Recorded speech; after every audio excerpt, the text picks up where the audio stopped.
how long it took you to have 150k Amex points. So the booking I did is actually through Air Canada.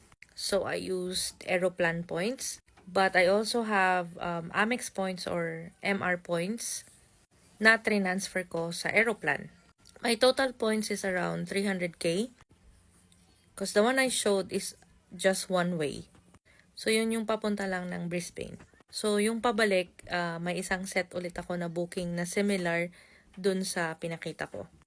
Anyway, how long it took me to earn those points? I started collecting points last March of 2023. But it's safe to say na yung accumulation ko ng points, sabihin na natin nasa 6 to 8 months.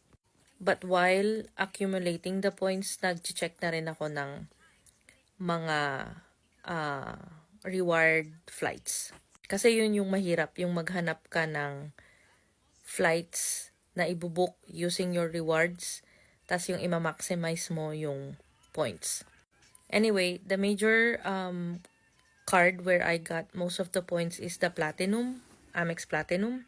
Because when I signed up, the spend is $7,500 in 3 months. And that time, we are really traveling. So, yung 7,500 na gastos ko siya within the month. So, I got the bonus or the welcome offer right away. So, yun yung isang suggestion ko. If you are planning to spend a lot on something, especially on flights, kasi parang sa atin kung isang pamilya kayo, uwi kayong Pilipinas, medyo abutin na yan ng around 2,000 each person.